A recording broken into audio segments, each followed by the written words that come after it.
Alors je vais maintenant en venir au comment. Comment maintenant que j'ai posé ces incitations politiques et pourquoi finalement on développe l'éducation de l'esprit d'entreprendre, comment? Alors le comment, c'est les outils, c'est les dispositifs et c'est les ressources de manière générale. Et je voudrais dire une petite chose avant, qui peut paraître peut-être banale, mais moi j'aime bien la rappeler. Quand on parle d'outils ou de moyens pédagogiques, il faut penser les objectifs et les effets. Un outil peut être fabuleux, peut être extrêmement séduisant parce qu'il est. Il faut toujours se demander qu'est-ce que je veux faire avec, quoi. Parce que quelquefois il faut changer d'outil ou il faut l'adapter parce qu'il n'est pas adapté aux effets qu'on veut produire. Donc ça, je voulais juste rappeler ça avant de vous dire que si vous avez regardé le programme du Festival de l'Initiative, vous avez dû voir qu'il y a ici, à l'occasion de cette manifestation, beaucoup de dispositifs très différents qui sont présentés et qui impliquent les élèves dans des formes pédagogiques diversifiées. Donc je ne vais pas les citer, ce n'est pas mon propos, mais il y a des remises de prix pour différents types d'initiatives aujourd'hui, donc c'est très vivant ici dans cette journée. Il y a beaucoup d'outils qui sont imaginés sans cesse. Dans notre région, il y a une palette énorme d'outils pédagogiques autour de ça. Et d'ailleurs, si on va voir le site du rectorat, si on va voir l'idée sur le site du rectorat, ben on voit tous les outils qui sont labellisés dans la région pour développer l'éducation à l'esprit d'entreprendre aux différents niveaux pédagogiques. Alors, ce sur quoi je veux plutôt insister, c'est mais qu'est-ce qui est commun à tous ces outils? Est-ce qu'il y a quelque chose de commun? Alors, je pense que oui. Je pense qu'il y a une forme pédagogique particulière dans tout ce qui concerne la mise en œuvre de l'éducation à l'esprit d'entreprendre. Alors, cette forme pédagogique particulière, elle va se décliner finalement en plusieurs caractéristiques. Je dirais une pédagogie de l'expérience, une pédagogie du projet aussi. Enfin bon, je vais y revenir plus précisément. Alors la pédagogie de l'expérience, je dois avoir ça sur une diapo. Je l'ai référé à quelqu'un qui a beaucoup écrit et contribué là-dessus, qui est John Dewey. Et lui, il dit, je ne sais pas si vous pouvez me trouver la slide où il y a les différentes caractéristiques de la pédagogie de l'expérience.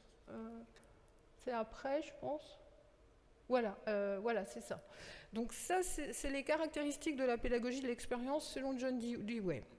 Premièrement, il faut que l'élève soit dans une situation d'expérimentation authentique, que l'activité à laquelle il s'intéresse soit, pour elle-même, soit continue. Deuxièmement, il faut qu'un problème réel se pose dans une situation pour stimuler la pensée. Troisièmement, il faut que l'élève possède le savoir et fasse des observations nécessaires pour aborder le problème. Quatrièmement, qu'il suggère des solutions qu'il aura la responsabilité de développer de manière méthodique. Et enfin, qu'il ait l'occasion de mettre ses idées à l'épreuve en les appliquant pour clarifier leur signification et découvrir lui-même leur validité.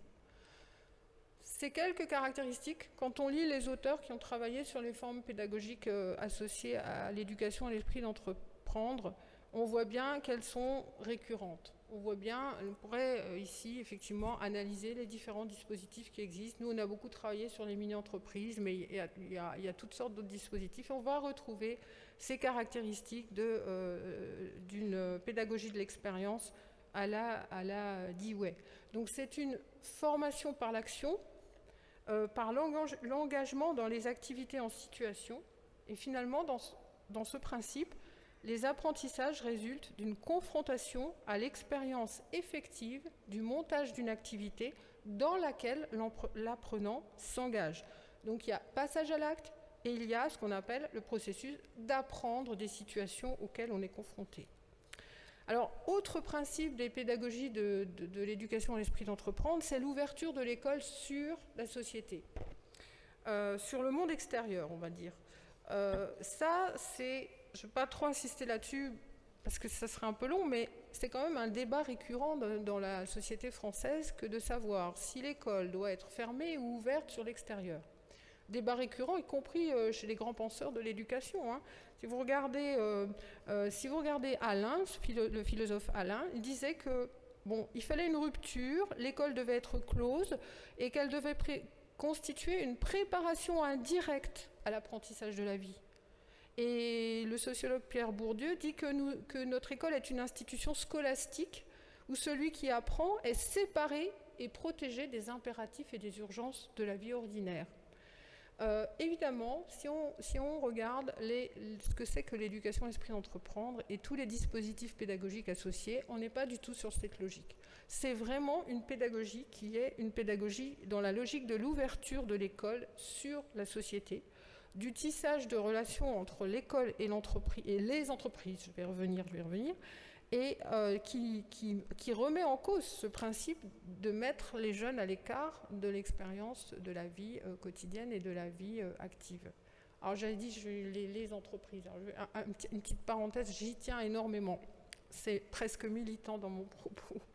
Je finis par dire, ne parlons plus du monde de l'entreprise, parlons du monde des entreprises. Parce que la réalité de notre pays et d'autres pays, c'est que il y a vraiment différentes formes que prend une entreprise, et qu'entre une toute petite entreprise, ce qu'on appelle une TPE, et puis un grand groupe, mais il y a une gigantesque différence. Et donc je pense qu'il faudrait aussi que les enfants, les jeunes, soient initiés à comprendre ces différences, et qu'ils comprennent aussi que s'ils sont amenés à créer une entreprise, au départ, ce ne sera nécessairement pas un grand groupe, ce sera une toute petite structure qui peut-être ensuite grandira. Mais je tiens beaucoup à cette distinction parce que je trouve qu'on fait l'amalgame et que c'est néfaste à la compréhension de la complexité de ce que sont les entreprises. Alors, ma parenthèse terminée, autre particularité caractéristique de cette pédagogie de l'éducation à l'esprit d'entreprendre, c'est ce qu'on a pu appeler une pédagogie du réalisme ou une pédagogie du vraisemblable. C'est-à-dire que finalement, comme on recherche pour les jeunes une confrontation à quelque chose de réel, à la réalité, on est tendu dans ces pédagogies vers cette réalité dont on cherche à s'approcher le plus possible.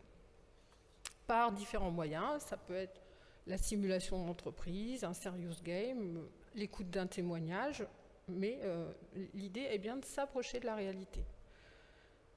Autre caractéristique, le principe d'une grande autonomie laissée aux élèves, qui finalement font, à l'occasion des différents dispositifs, l'apprentissage de la prise de décision et de la prise d'initiative et de risque dans un contexte collectif.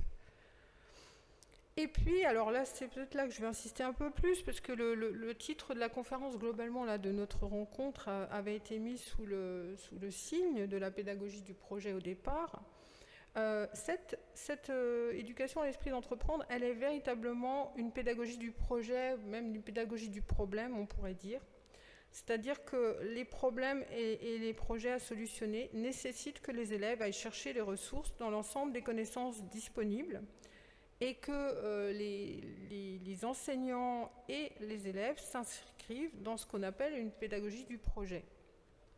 Alors d'après Boutinet, qui est un des spécialistes de la pédagogie du projet, le projet est une manière de provoquer l'avenir dans une attitude proactive. C'est une des définitions. Et si on regarde ce qu'on peut considérer comme les caractéristiques d'une pédagogie entreprenante, alors là, je dois avoir un petit tableau, les 4 piliers de la pédagogie entreprenante, de Surlemont et Kearney, qui ont travaillé là-dessus. Et sans détailler, si vous regardez sur la colonne de gauche, vous allez trouver apprentissage responsabilisant, apprentissage en direct, apprentissage coopératif et apprentissage réflexif. Et quand nous avons, avec mes collègues, étudié les mini-entreprises de la région Nord-Pas-de-Calais, nous avons repéré 4 types d'apprentissage: responsabilisant, en direct, coopératif, réflexif. Vous voyez que tout ça se rejoint beaucoup. Et si finalement on veut conclure là-dessus, on pourrait dire que la pédagogie de l'esprit d'entreprendre et la pédagogie du projet sont extrêmement liées, extrêmement proches. Je dirais, mais ça aujourd'hui, ça fera partie de mes travaux à venir, moi j'ajouterais une pédagogie de la construction. Parce que je pense vraiment que tout ce que j'ai pu observer dans ces dispositifs pour le moment, c'est que ça amène les jeunes et les adultes qui les accompagnent et les éducateurs à construire quelque chose ensemble. En ce sens, c'est presque une pédagogie qui a des échos avec celle du compagnonnage, avec ce que ces artisans donc font quand ils font une œuvre qui va consacrer leur apprentissage. Mais bon, je n'en dirai pas beaucoup plus là-dessus aujourd'hui. Alors, le dernier point sur ma deuxième partie, le comment, c'est l'idée qu'une forme d'organisation du travail éducatif spécifique est en train d'émerger de ces initiatives autour de l'esprit d'entreprendre. Alors pourquoi dire ça? Bon, on l'a vu dans la recherche sur les mini-entreprises, mais pas seulement. Dans tous ces dispositifs, les enseignants, il y en a peut-être parmi vous qui les vivent, je ne sais pas, les enseignants ne sont pas les seuls acteurs. Alors, non seulement ils ne sont pas les seuls acteurs, mais souvent, ils travaillent à plusieurs. Il y a des dynamiques de co-travail entre enseignants, ce qui n'était pas la logique première dans le système éducatif, conçu avec l'enseignant dans sa classe, avec ses élèves. Pareil pour nous à l'université. Et donc là, il y a des pratiques qui font que des enseignants collaborent, travaillent ensemble.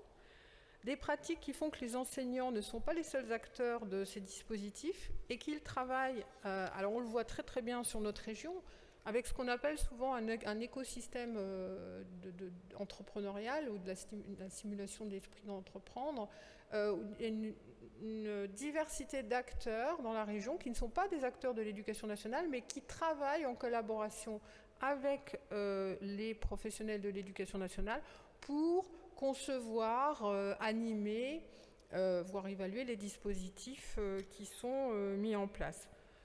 Et puis, dans beaucoup de ces pédagogies, on a aussi, on convoque les personnes du monde professionnel, notamment les chefs d'entreprise, les créateurs d'entreprise qui viennent pour jouer un rôle ou un autre dans les dispositifs. Pour les mini-entreprises, ce sont les parrains. Pour d'autres dispositifs, ce sont des personnes qui viennent faire des témoignages. Enfin, en tout cas, on va avoir comme ça un travail éducatif partagé entre les membres de l'éducation nationale et d'autres acteurs. Et ça, on a pu remarquer que ça avait des effets assez intéressants. Et qu'en tout cas, ça contraste avec la situation scolaire habituelle. Et que les acteurs que nous avons, auprès desquels nous avons enquêté, ont une perception plutôt positive, voire enthousiaste de ce travail collectif qui fait évoluer les représentations, qui améliore la connaissance que ces différents partenaires ont les uns des autres, qui transforme les modalités de travail pédagogique. Donc ça, je dirais que c'est quelque chose qui dépasse peut-être les effets attendus par rapport à la mise en place de l'éducation en esprit d'entreprendre.